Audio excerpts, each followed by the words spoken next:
Pataliputra university के VC का बड़ा एक्शन, गड़बड़ी मामले में राजभवन में सीज किया गया पावर। बिहार की एक प्रसिद्ध यूनिवर्सिटी के वाइस चांसलर पर राजभवन का डंडा चला है।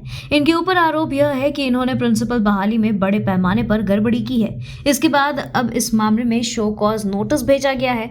ये पूरा मामला पाटलिपुत्र यूनिवर्सिटी से जुड़ा हुआ है। राज्यपाल राजेंद्र विश्वनाथ अर्लेकर के प्रधान सचिव ने इस मामले में वीसी को पत्र भेजकर 15 दिनों के अंदर कुलपति से जवाब मांगा है। इसके साथ ही सभी पावर वापस लिए गए हैं। बिहार को ठगना बंद करे मोदी नीतीश। विशेष राज्य के दर्जे की मांग को लेकर आरजेडी सांसद का हंगामा। बजट सत्र के बीच सदन के बाहर राजद के सांसदों ने जमकर प्रदर्शन किया है। बैनर पोस्टर लेकर प्रदर्शन करते हुए केंद्र से बिहार को विशेष राज्य का दर्जा देने की मांग की। राजद सांसदों ने कहा कि केंद्र सरकार की अनदेखी कर रही है। इसके साथ ही इन लोगों ने कहा कि मोदी नीतीश बिहार को ठग रहे हैं। ये लोग बिहार को ठगना बंद करें। इन लोगों ने कहा कि सबसे पहले यह लोग बिहार को विशेष राज्य का दर्जा दे और SC ST OBC का हक खाना बंद करे।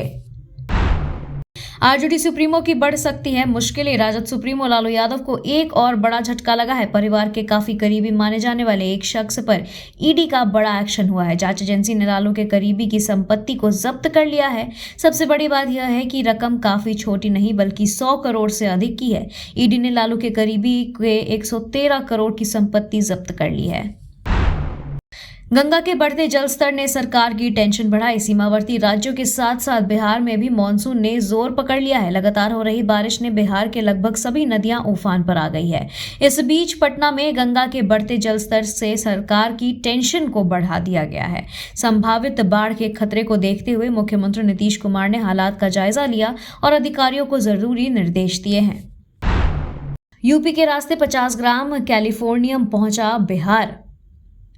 बिहार की गोपालगंज पुलिस को बड़ी सफलता हाथ लगी है। पुलिस 50 ग्राम रेडियो एक्टिव पदार्थ कैलिफोर्नियम को जब्त किया है। इस पदार्थ की अंतर्राष्ट्रीय बाजार में कीमत लगभग 850 करोड़ रुपए बताई जा रही है। कैलिफोर्नियम का उपयोग मुख्य रूप से परमाणु हथियार और अन्य खतरनाक उपकरणों के निर्माण में किया जाता है। बिहार के बगहा में बालू माफियाओं का आतंक। बिहार के बगहा में बालू माफियाओं का मन काफी बढ़ गया है। शुक्रवार को बालू माफियाओं ने सीधे अंचलाधिकारी को ही अपना निशाना बना लिया। बताया जा रहा है कि अवैध बालू लदी गाड़ी को पकड़ने के क्रम में यह घटना हुई। हालांकि CO को हमले में कुछ नहीं हुआ, लेकिन एक होमगार्ड जवान को चोट लग गई है। बाद में पुलिस को इस बारे में सूचित किया गया। बिहार की स्मार्ट मीटर का देश भर में बज रहा डंका। बिहार में स्मार्ट मीटर लगाने की तकनीक धीरे धीरे देश भर में मशहूर हो रही है। इसको समझने के लिए तमाम राज्यों के अधिकारी इन दिनों बिहार पहुंच रहे हैं। हाल ही में स्मार्ट प्रीपेड मीटर इंस्टॉलेशन का अध्ययन करने के लिए केरल की टीम पहुंची थी। अब इस तकनीक को समझने के लिए गुजरात से भी एक टीम बिहार पहुंच गई है। सिपाही भर्ती परीक्षा में फर्जीवाड़ा करने वाले 24 गिरफ्तार। बिहार में बुधवार को सिपाही भर्ती परीक्षा हुई थी। इसमें फर्जीवाड़ा करने वाले 24 लोगों को गिरफ्तार किया गया है। गिरफ्तार हुए छात्रों में खगड़िया के 7 लोग शामिल हैं। इसके अलावा समस्तीपुर के 5 लोगों को भी दबोचा गया है। वहीं बक्सर और सारण में 3-3 मुन्ना भाई पकड़े गए। इसके अलावा कैमूर और भोजपुर में 2-2 लोगों की गिरफ्तारी हुई है। हाशिए पर बैठी बच्चियों महिलाओं को मिल रहे अधिकार और पहचान। बिहार के मुजफ्फरपुर सिटी पुलिस के आला अफसर की पहल ने रेड लाइट एरिया की महिलाओं की जिंदगी में बदलाव लाने का काम किया है।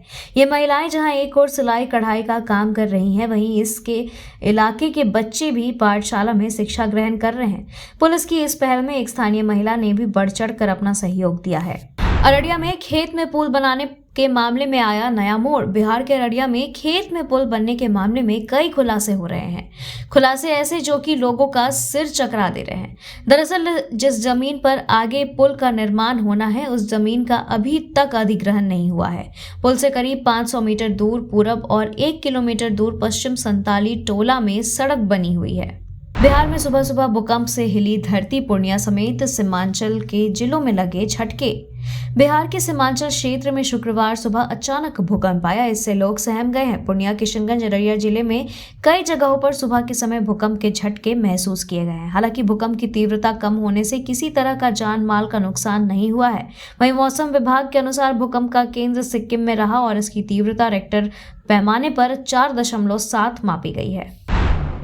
विष्णुपद मंदिर निजी संपत्ति नहीं, गया धाम पर सुप्रीम कोर्ट का बड़ा फैसला। मोक्ष नगरी के रूप में विश्व भर में प्रसिद्ध गया धाम के प्रसिद्ध विष्णुपद मंदिर को लेकर 47 साल पुराने चले आ रहे कानूनी विवाद यानी टाइटल सूट में सुप्रीम कोर्ट ने फैसला सुनाया है। सुप्रीम कोर्ट ने 2 सदस्यीय खंडपीठ ने गया पालो की याचिका को खारिज करते हुए पटना हाई कोर्ट के फैसले को बरकरार रखा। राजीव प्रताप रूडी ने पटना को खतरनाक एयरपोर्ट बताकर बिहार में नया हवाई अड्डा मांगा। बिहार के सारण से भारतीय जनता पार्टी यानी बीजेपी के सांसद राजीव प्रताप रूडी ने लोकसभा में पटना एयरपोर्ट को खतरनाक बताया है। साथ ही उन्होंने अपनी ही सरकार को घेरते हुए बिहार में एक नया अंतर्राष्ट्रीय हवाई अड्डा बनाने की मांग की है। रूडी ने कहा कि बिहटा में जो नया एयरपोर्ट बनाया जा रहा है वो भी पटना के जयप्रकाश नारायण हवाई अड्डे की तरह ही है। मुजफ्फरपुर में गिरिराज सिंह चौक का बैनर लगा।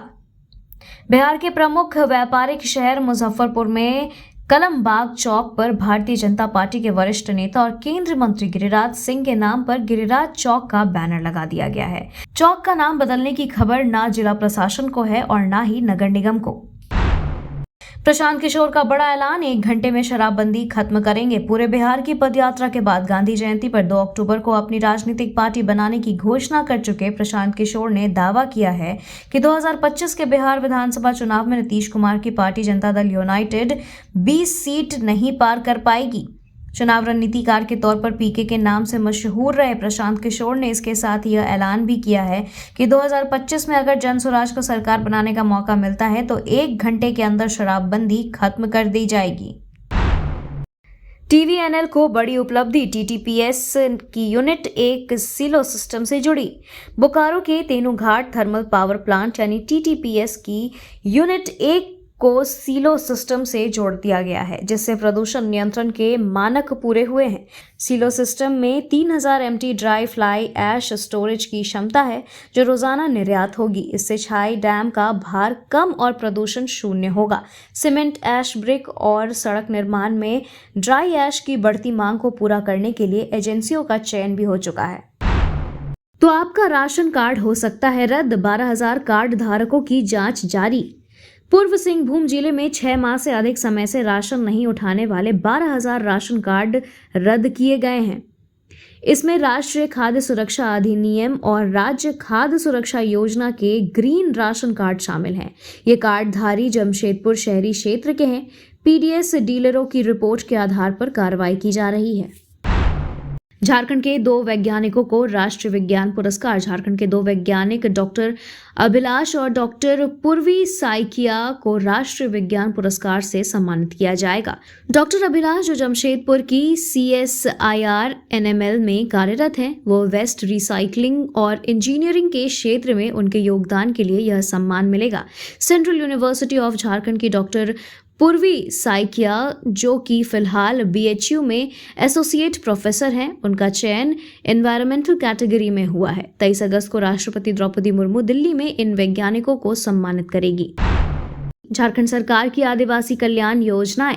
झारखंड सरकार आदिवासियों की सशक्तिकरण के लिए कई योजनाएं चला रही है। इसमें चिकित्सा अनुदान, भूमि पट्टा, पारंपरिक ग्राम प्रधानों को सम्मान, गांव का विकास, वैधिक सहायता, अत्याचार से राहत, छात्रावास, साइकिल वितरण और मुख्यमंत्री खाद्य सुरक्षा योजना शामिल है।